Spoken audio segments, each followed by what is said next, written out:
Ladies and gentlemen, the President of the United States.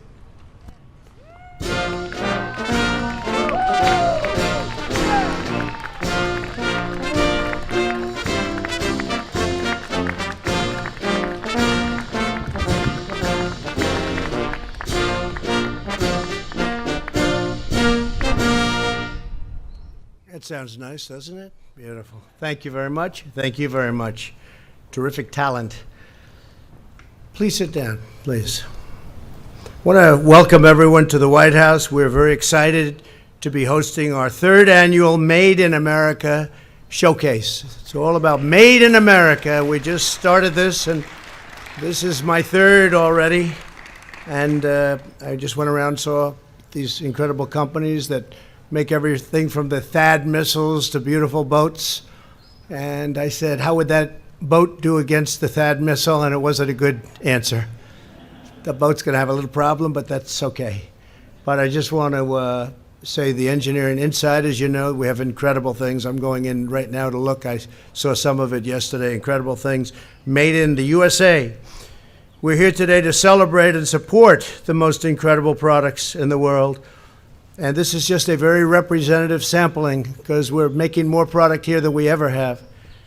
Joining us today are manufacturers from all 50 states. And they are terrific talents, terrific craftsmen, terrific business people. We have hats from Wyoming, sandals from Florida, Tabasco from Louisiana, Airstream trailers. The Airstream is a great trailer. I've seen it for many years, and they're doing better than ever, from Ohio. And custom-built motorcycles from the great state of Indiana. We also have represented, and we have a lot of folks here from Lightspeed Bikes from Chattanooga, Tennessee. As a result of moving certain of its operations back to the United States, I love to hear this, because that's what I like, when they move back. We don't have to make product in other countries. Its parent company has experienced a 70%, and that just happened. They just announced 70% growth over the last 2 years. So they moved their operations back, and they're 70% up in growth. So I want to congratulate you, Lightspeed, and I want to congratulate everybody. That's fantastic. And also a very special thank you to Casey Andrews with Game Day Ironworks in Oklahoma for making this beautiful presidential seal. It is a beauty. I think we have it displayed someplace right here. And I specifically said, how much? Because I want to buy it. I don't know if they gave me a good price, but we're going to get it. We'll get it. We'll put it up at the White House. It's beautiful, and so many of their other projects and products are incredible. It was forged from American pride and with America pride, and American craftsmanship, and it was 100% American steel. Our steel industry is doing very well. We put massive tariffs on dumped steel. They were dumping steel. Our steel industry was going out of business. If I hadn't been elected, you would have no steel industry right now. It would be gone. And we have not only steel, energy, and so many other things. We're vibrant. We have the hottest economy anywhere on earth right now. Today, I also viewed boats that were proudly displayed by Cobalt Boats from Kansas and Freeman Boat Works from South Carolina, and a farm irrigation system from Nebraska's TL Irrigation. I want to thank those three companies. It's not easy to get these big, beautiful products here, and you got them here. Thank you. Thank you very much. I also want to share our appreciation to Lockheed Martin CEO Marilyn Houston for showing us the incredible THAAD missile defense system, the best in the world by far, and for keeping the Sikorsky helicopter plant in Pennsylvania open, saving 465 jobs. I called Marilyn a number of weeks ago. I said, I read a story where they're going to be closing your helicopter plant in Pennsylvania. We couldn't do that. I said, Marilyn, you got to do something. I don't want to, and I really appreciate it, Marilyn. They're keeping the plant open. Everybody in Pennsylvania is happy. And we will continue to make Sikorsky helicopters in Pennsylvania. Thank you, Marilyn. Some of the manufacturers represented today have been around for a long time, more than a century in a couple of cases. Johnson Woolen Mills was founded in Vermont before the Civil War. Today, Stacy Monarch is the fourth generation of her family to run the company. And Stacy, wherever you may be, hi, Stacy. Please stand up, Stacy. Congratulations. It's great. Others are just getting started, like the Snake Bite Company in Missouri. I thought it might be a snake. It's nothing to do with snakes. I'm happy about that. And I looked at your product last night, and it's incredible. Kevin Kelly raised startup funding online just a few years ago, and now he's selling specialty bottle openers and so many other things on 2 continents. And the product is amazing. And Kevin, congratulations. That's a great job. That's a great job. Thank you very much, Kevin. Where does snakebite come from? Where does that term come from? Ah, yep, I get it. Okay. Well, it's been working, right? It's been working. But while those here today create many different goods, you're also devoted to one of the greatest missions on earth, making the best products from the best materials with the best workers anywhere in the world. Right here in the United States of America, right? Made in America, made in the USA, call it either way, but that's what we're doing.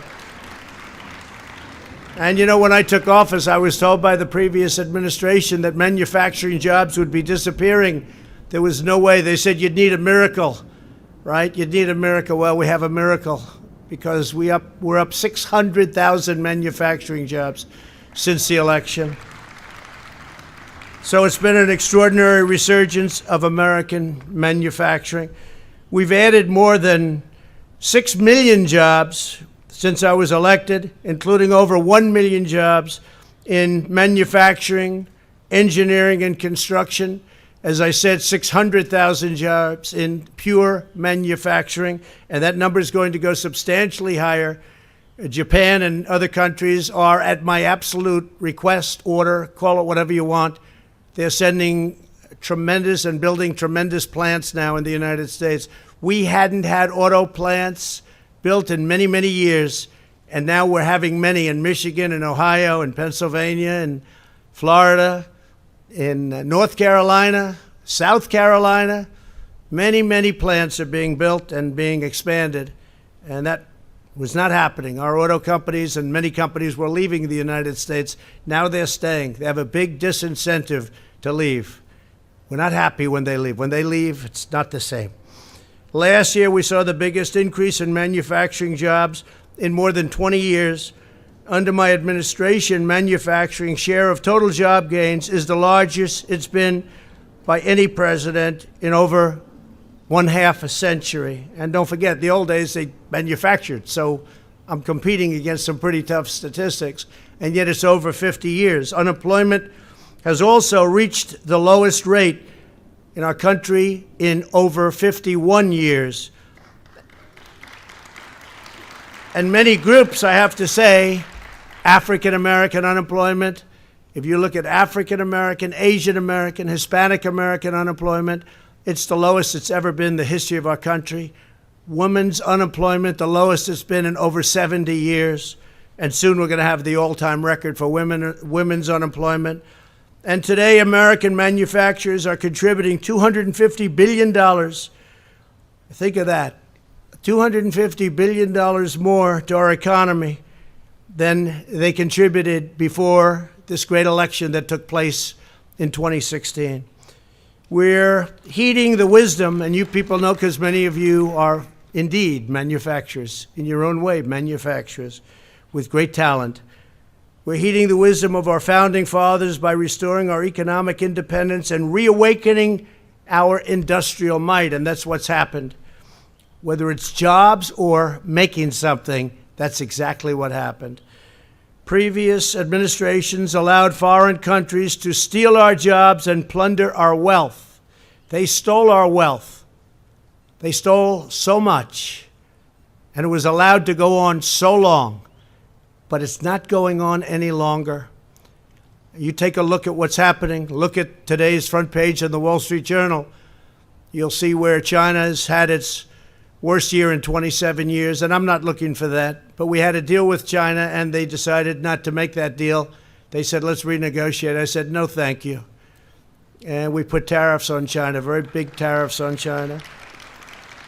And we're standing up for the American worker like our country has never stood up for the worker before, certainly not in the 100-year or 50-year era.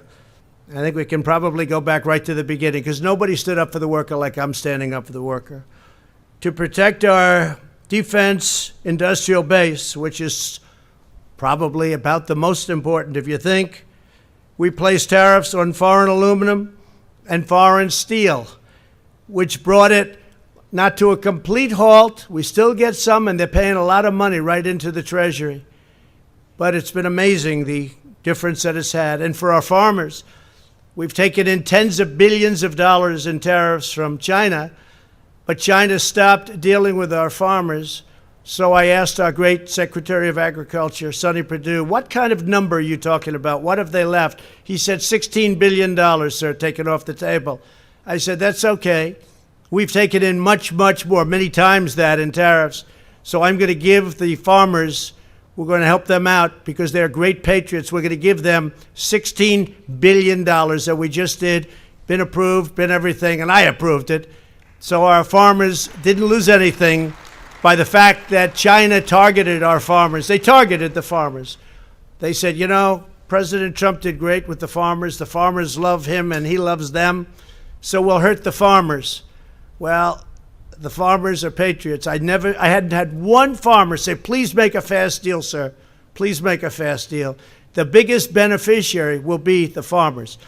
But the $16 billion that wasn't spent, we're putting back into the farm and ag system. And the farmers are thrilled, I must tell you that.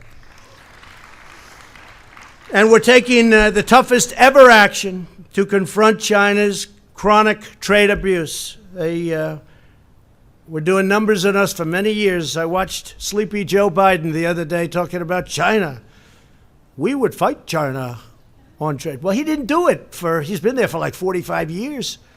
And he didn't do it in 8 years because they ate our lunch during the Obama administration. It was only recently that, well, I mean recently, but lots of warnings for the last period of time. And then you have statutory constraints where you can only go here, here, here. And we did that right at the beginning. And now they're paying a very big price, and hopefully we'll see what happens. We're going to have good relationships with China. President Xi is a friend of mine. He's a good friend. I used to say he's a good friend of mine. We're probably not quite as close now. But I have to be for our country. He's for China, and I'm for the USA, and that's the way it's got to be. And this should have never been allowed to happen. We've been losing 4, 5, and even more than that, 100 billion. Think of it, $500 billion a year to China. That doesn't include intellectual property theft and loss. That doesn't include, they say that's $300 billion. Who knows what that is? A lot of people estimate it, but it's a lot. But they say it's $300 billion. So you add that to $500 billion. So we've been losing $800 billion a year to China. So essentially, we rebuilt China. They've done a great job. I'm not going to take it away. And I don't blame China. I blame our past presidents and our past leaders for allowing a situation like that, so ridiculous, to happen. And it's that way, other than the size of the number, it's that way also for many other countries. And we're working on a lot of them. We just approved, and again, it's going to be subject to the House passing it, and maybe for political reasons they don't. The USMCA, that's Mexico and Canada, great deal for the manufacturers, great deal for Lockheed, as you know, Marilyn. You're telling me when's that going to happen? So we have to get the Democrats to pass it. They may or may not, depending on how they feel politically. It's all politics, unfortunately. It shouldn't be. It should be love of our country. It shouldn't be politics. There should be no politics involved. So the USMCA will create up to 600,000 new American jobs, including 75,000 new auto jobs. And now we need Congress to pass it, so call up your friends. The Republicans are totally on board. Call the Democrats, get them to pass it. It's, believe it or not, it's a deal loved by unions, by manufacturers, and maybe especially by the farmers. It's something that's very, very popular. So call your local Democrat congressman. I think the Senate will be actually very good. We have a lot of bipartisan support, but they may not be able to show that support because the leaders may not allow that to happen because they think that's a victory for Trump, but we don't want to give Trump any victories, even though it would be very bad for our country. But if it doesn't happen, I have a better plan, okay? So don't worry about it. We always have to have plan B, plan C, especially in politics, I can tell you. We unleashed an American energy revolution, and it is indeed a revolution. Nobody thought it would be possible. We're now the #1 producer of oil and natural gas on the planet Earth. Not even close. And I just had Anwar approved, one of the largest sites anywhere in the world. They couldn't do it with Ronald Reagan. They couldn't get it done. They've been trying to get it done for many, many years, many, many decades. They couldn't get it approved. I got it approved. That's in Alaska. One of the biggest, maybe the biggest site in the world for oil and natural gas. We passed massive tax cuts so that American companies can beat their foreign competition. Now, you have a tremendous advantage now because you had a impossible disadvantage before. And now we've given you, with what we've done, a tremendous advantage. And we did it to keep jobs where they belong, right here in the United States of America. As a result, almost 1,400 companies have announced that they're bringing their jobs back to the United States from overseas, and that's just last year. Think of that, 1,400 companies bringing jobs back. Who would think that's even possible? But now it's the incentive. We want to be in the United States. Early in my presidency, I ordered the federal government to live by two very simple but very crucial rules: buy American and hire American. You know, it's called America First, folks. It was never that way. I mean, for many, many decades. It was everybody else first, and we were the people that took care of other people's borders. We'd protect other people's borders, but we don't want to protect our own border. We'd fight for the right of other countries to have a strong, powerful border so nobody could come in. But our border was like a leaking sieve. And that's changed so rapidly and so much. A lot of things are happening. We're building a wall as we speak, even though we have about 7 lawsuits trying to stop it from the Democrats and others. But we're doing very well, and we're doing well on the border. Mexico has been of great help. I told them, I said, look, you're going to help us. They walk through your country, 2,000-mile walk. Horrible things happen during that walk to people, especially to women and children. Horrible things. 2,000 miles up from Guatemala.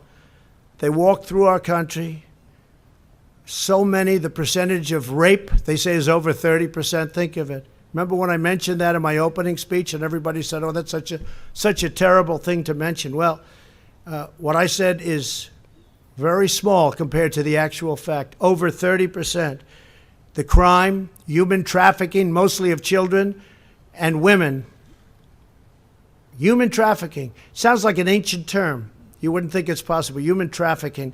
But the internet has made human trafficking a much bigger business than it was ever hundreds or even thousands of years ago. The internet, a lot of good things happen with the internet, but a lot of bad things happen also.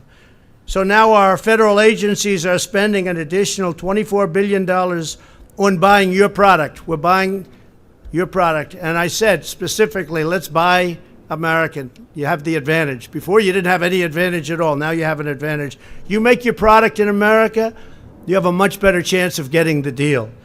Today I'm pleased to announce that we will begin our Buy American requirements, but even stronger. Currently a product can be 50% foreign and it still counts as American made. Figure that one out. In just a few moments I will sign an executive order that will eventually raise these standards up to 75% and above so that domestic goods will have to have 75% American and 95% for things such as iron and steel. It's got to be 95%. We have great mines. We produce great ore, great steel, great aluminum, great everything, but we weren't using them. Most of them were closed. In some cases, they blamed the environmentalists. Most of them were closed. They're not closed anymore, or they won't be closed very long. The philosophy of my administration is simple. If we can build it, grow it, or make it in the United States, we will. When we choose American-made, something truly wonderful happens. Our communities thrive and flourish. Our neighborhoods bustle with commerce. Our children dream bigger and bolder. And the bonds of loyalty that unite us as citizens become closer, richer, and deeper than ever before. That's how we carry on the flaming torch of Americanism, as President Warren G. Harding called it. As Harding said, we are forever devoted to safeguard America first, to stabilize America first, to prosper America first, to think of America first, to exalt America first, and to live for and revere America first. You never heard that before? You've been doing this for a long time. I was speaking to a couple of the folks that were responsible right here, Freeman, for this great boat, of which they're setting records right now. Records by a lot, not even close. So over the last 3 years, where's Freeman? Where are you, folks? Where are you? Stand up, please. Great job. And they were saying how well they're doing and that they've never heard this kind of talk before, build in America. They didn't hear that. In fact, it was the opposite. They were trying to steal your business and build it overseas, build it in other countries, including China, many others. But that's not what this is all about, and this is 100% made right here. Thank you. Congratulate everybody, too, please. So thank you all for showcasing your awe-inspiring products today. They are absolutely incredible. Thank you for pouring out your heart, your sweat, and soul to make our nation even stronger. Thank you for your unwavering commitment to this magnificent land that we love so much. And I just want to end by saying, may God bless the United States of America. May God bless you all.